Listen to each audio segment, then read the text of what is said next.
Do you understand? Deposit. So that's why it's always good. Always have a project. If you don't, it doesn't have to be a building project. Do you get it? It could be a case of, I want to go to school. So I'm saving so that by December, by September, I can go to so and so university. Are you getting it? Oh, I want to change my car. All right? I want to buy 5 new suits. I want to change my shoes. Always have it. If you don't have a project, money will pass through your hand. It will be like a bastard. You doesn't know where it's going. But if you have a project, you just discover that, thank God, though, this year has been good. You know, at the beginning of the year, I said I was going to do 1, 2, 3, 4, 5, and to the glory of God. Because as money is entering your hand, you are thinking, oh, this money can buy this thing. This money can plug this hole. This money can take care of this need. All right? It says your money, if you don't know where it's going, is just going to fly away like an eagle. Habit number 6, I must plan my spending. All right? Start planning your spending. You know, anytime I'm going to the shops, I know what I want to go and buy. I go straight, I buy it, and I'm done. All right? But if you just go to the shop with money without a clear plan, you are going to get back home with things you may not even open for 6 months.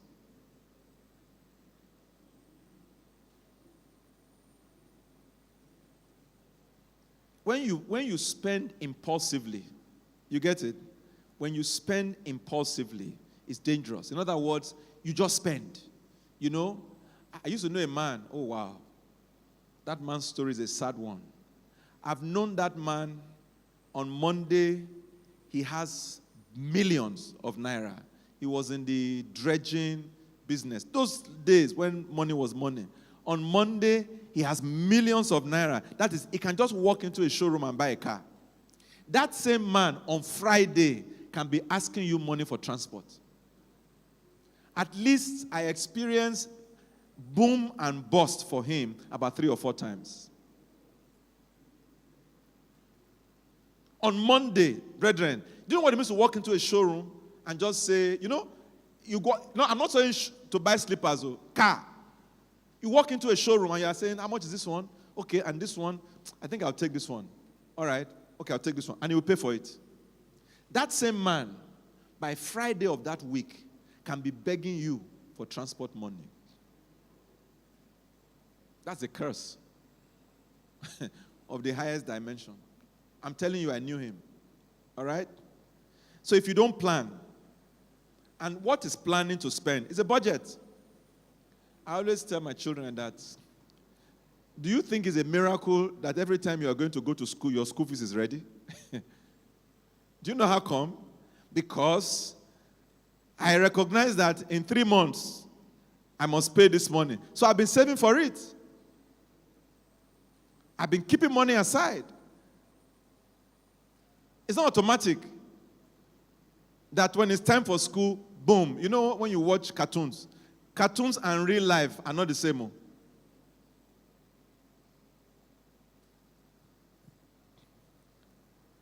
When my wife was going to go and have her last boy, her baby, she went to America. Before she went, we found out what are the cost implications, what is involved, and we began to save towards it. In those days, when you get to the airport, they will ask you, how are you going to pay? Do you get it? She entered America with her. She showed them cash. This is the money I'm going to use to pay. They let her in. When she got there, they were telling her, do you want us to, they have all this aid. We said, no, we don't want. We are going to pay fully. We finished payment. By the time she came back, we still had some money outstanding. I paid it to the last cent. And I got a statement from the hospital saying 000. Guess what? When she was going to renew her visa, they asked, did you pay or was it Medicare? And we said, we paid. And they said, show us evidence. and we showed them 0, 0, 0. Come for your visa tomorrow. We were able to do that, not because we are very rich, but because we planned for it. We planned for it. See, everybody needs a budget. A budget is telling your money where you want it to go, rather than you wondering where your money went. So you must make up your mind. For some of you who have multiple streams of income, you can decide to say, this stream of income meets this one. This stream of income meets this one. Is that not so? This stream of income meets this one. That's how you do it. All right? The money from this business will take care of this need. The money from this business is for savings. The money for this business is for this. Divide it like that. Proverbs chapter 21 and verse 20 says, stupid people spend their money as fast as they get it. Proverbs chapter 21 and verse 20. Stupid people spend their money as fast as they get. In other words, impulsive buying. You know when you go to the shop sometimes and you see what you really like. Is that not so? But your brain is telling you better behave yourself. House rent is knocking. School fees is knocking. Is that not so? You say, oh, this is lovely. Oh, beautiful. Lovely. Beautiful. But don't worry, I'll come back. Because it's not on the budget. It's not. Ashoebi, and you really bought it, expensive. And everybody was like, you are looking this, and you were feeling cool. Only for you to get back home, take it off, wash it. And then the reality will say, hello. Hello. All right? Say hello. Hello. Okay? And be careful when they tell you sales. All right? Buy one, get one free. Buy one, get one free. If you buy two, the third one will be half price. You don't even need half of one. You end up buying three. He said if you buy two. Remember when these people first came? Bug on, bug off. How many of you remember?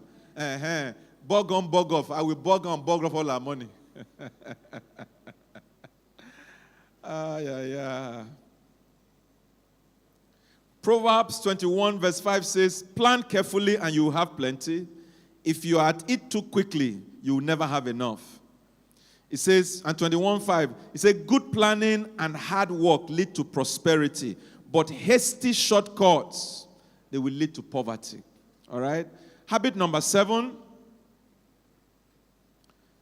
if you have debt, if you are owing, you must have a repayment plan. See, let me tell you something. There is nothing wrong with borrowing money. There's everything wrong with borrowing money to consume. Are you with me? If you borrow money for an investment, wonderful. But if you borrow money, there's a wedding coming up, and you don't have enough money for the ashoebi, you now went and borrowed money so that you can wear ashoebi for a wedding, and then at that wedding, everybody will say, in fact, who's your tailor? Have you heard that question? Who's your tailor? Is that not so? And then you carry your shoulder like this.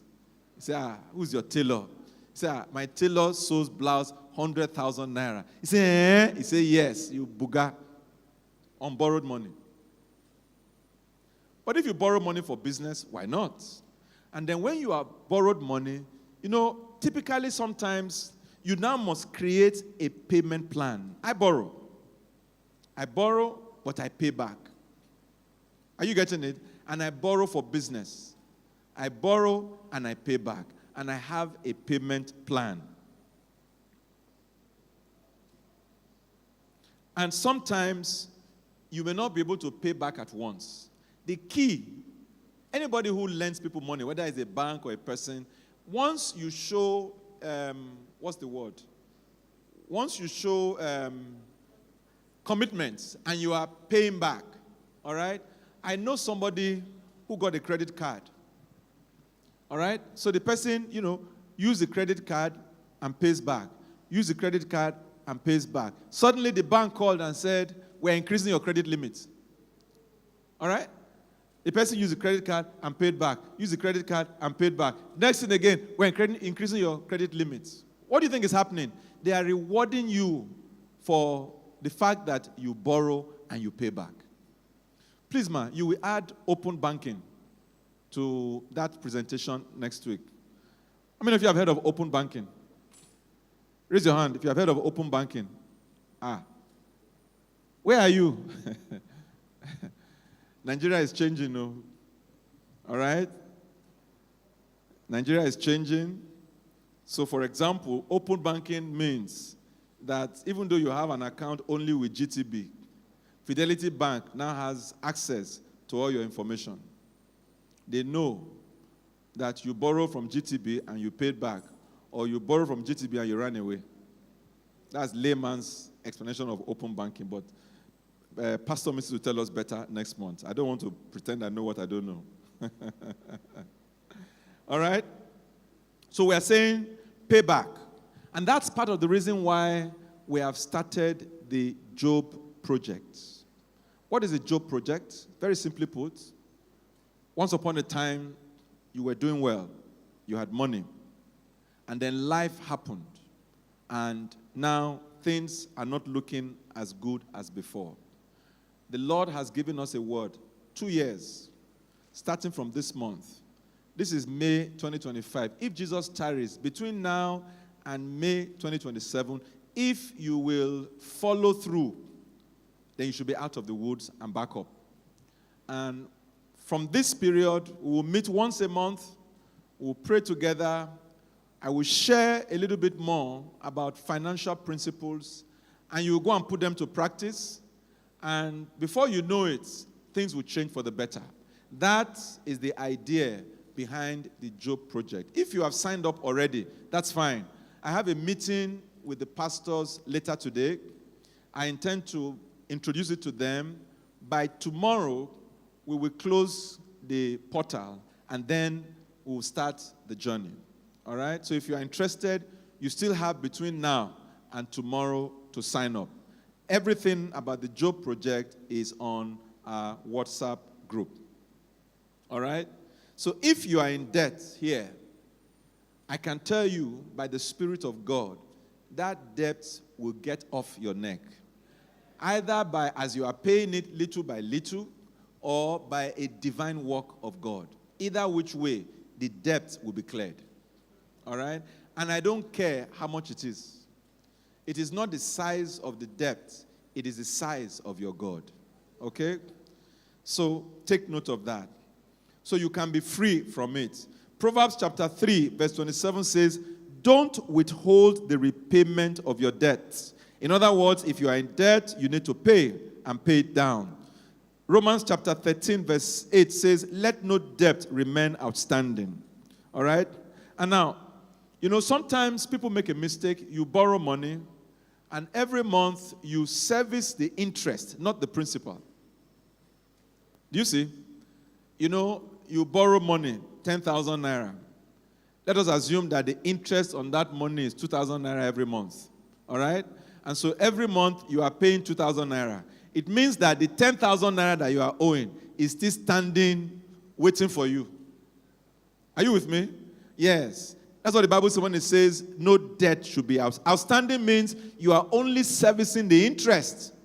You're not talking about the principal. So if you were smart, even if it's 3,000 naira you pay per month, or 4,000, so you pay 2,000 naira interest, and then you pay 2,000 naira from the principal. When you do that, by the next month, the interest would have dropped because now the principal has come down. Are you following it? So month 1, 2,000 naira interest, 10,000 naira principal. You pay 3,000. By month 2, they will be charging you interest on 9,000 because you have paid 1,000 off. Is that not so? You pay a little more again. By month 3, they are charging you interest on 6,000. By month 4, interest on 4,000. And it's going down like that. But if all you are doing is 2,000 naira, every month your 10,000 naira is still waiting for you. In fact, sometimes it begins to increase. So you must create a repayment plan. I think the key is this. If you are here this morning and that is your situation, number one thing is don't be afraid. take note of something. God does not speak to mock. Are you hearing me? God does not do what? He does not speak to mock. In other words, if God did not intend to deliver you from that depth, he will not bring you to hear what you are hearing. All right? So just take it that matter, as you are hearing it now, is receiving the attention of the Most High God. And therefore, that burden on you is lifted in Jesus' name. Believe it, because it's the word of God. Number 8, it says, commit everything to God. Our first habit says, God is the source. The 8th habit says, do what?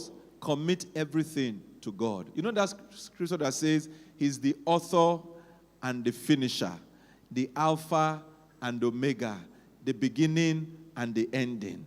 At the beginning, we said he's the source. On the 8th habit, we are saying, do what? Commit everything back to him. Let me tell you the way this thing works. The journey of life is like this. Imagine that an exam was set for you. All right?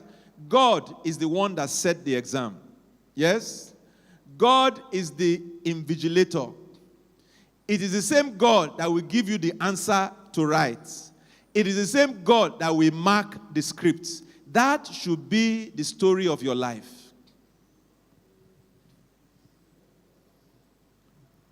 Your story will start in God. It will continue in God. It will end in God.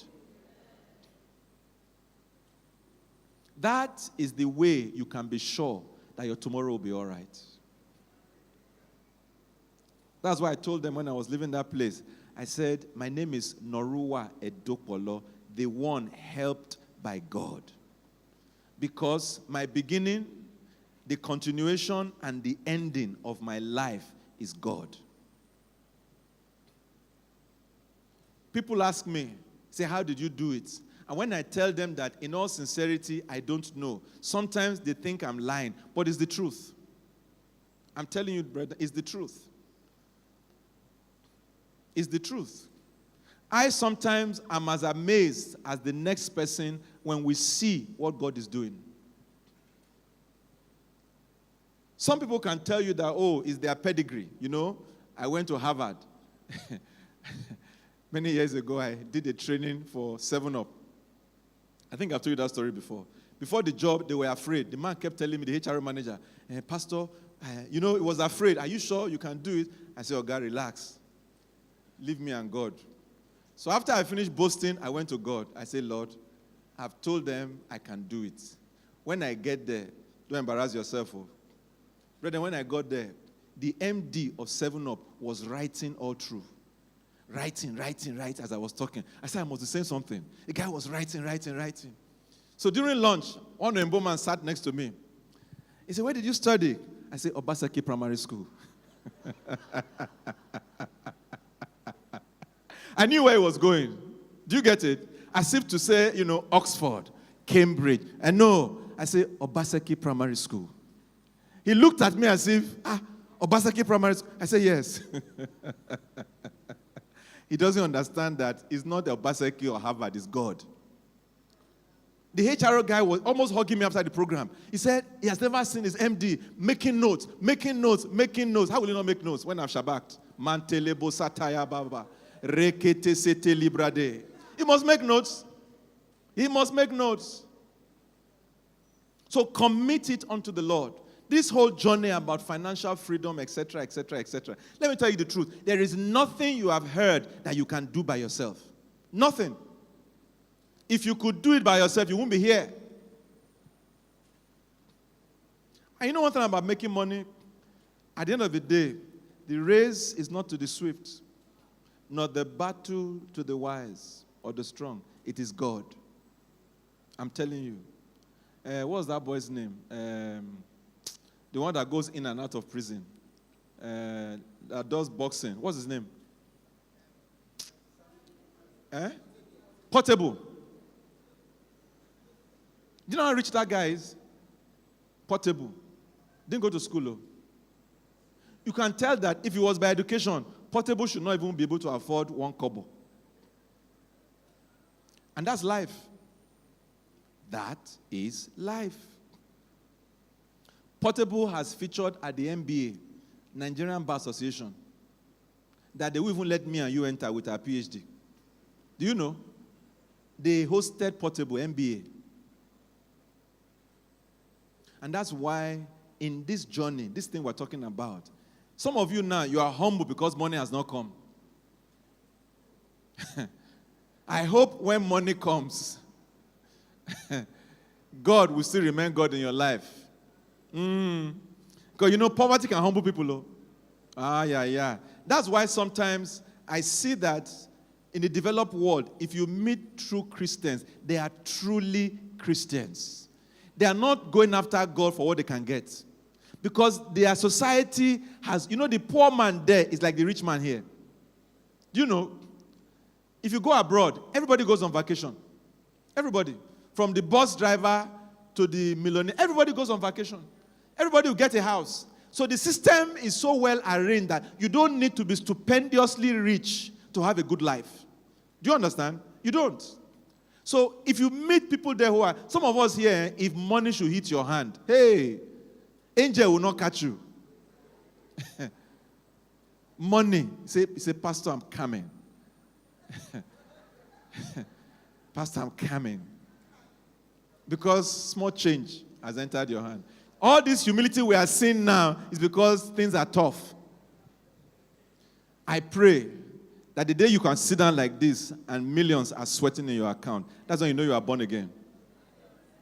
Some of you are not yet born again. No? It's just that, you know, money has not come.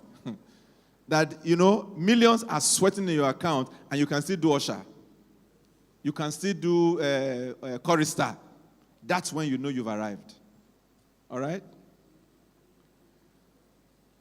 Prioritize God. Proverbs 16 verse 3 says, commit your work to the Lord, then all your plans will succeed. All right?